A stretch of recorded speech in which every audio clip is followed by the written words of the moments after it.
Welcome, lovers. So now we continue our lesson. That is the third method now. So we want to use the third method to solve this question. In my previous videos, I have used two methods. Now, the last method is what we want to use now in solving the same question. So we have x squared plus 4x plus 16 equal to 0. Then we have determined x raised to power 3 minus 4. Now in this method, so whenever you want to tell students that whenever you want to solve a question, your approach matters. So and your approach will determine whether the question will take much of your time or not. If a question is approached wrongly, so the candidate may get the answer, but it may take too much of his or her time.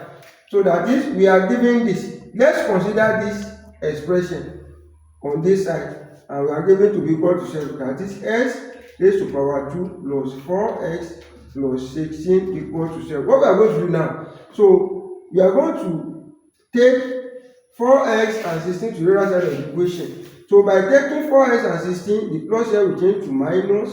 So plus 16 will also change to minus. Now what we are going to do next is that we are multiplying through by x raised to power. That is, we are going to multiply by x. In order to have x cubed here, multiply this by x and this also by x. That is, multiply through by x.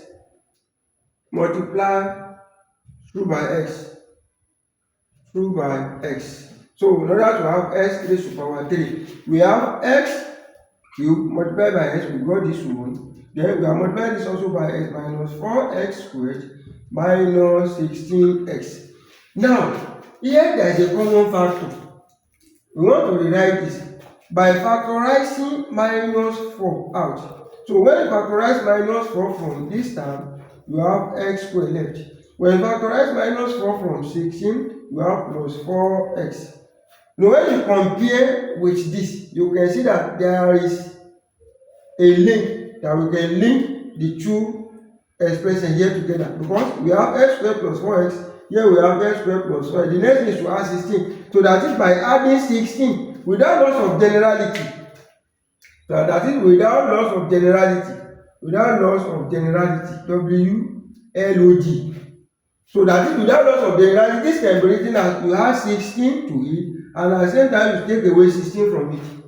When 16 is added and you take away 16 from it, you are going to arrive at the same thing. So therefore, multiplying, we are going to use 4 to multiply. That is, you multiply this 3 times with minus 4 and minus 16 with minus 4. And it will lead to minus 4 open bracket x squared plus 4x plus 16 close bracket. Then this is minus 4, we are going to multiply with minus 16. Minus 4 times minus 16. So we have x cubed. This is without loss of generality.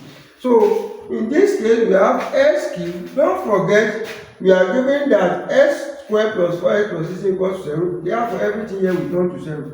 We have this to be 0. So this leads to minus 4 times 0. Then minus another will be plus 4 by 16 will be 64. So we have x cubed equals to 64. Now take away 4 from both sides. X raised to power 3 minus 4 equals to 64 minus 4, which is equals to 60. Therefore, x raised to power 3 minus 4 equals to, this will be the third method. So method 3. Method 3. And this brings us to the end of the day's lesson. That is, using 3 methods in solving this question. You are welcome. Once again, share, like, comment. You are blessed in the name of Jesus. Thank you.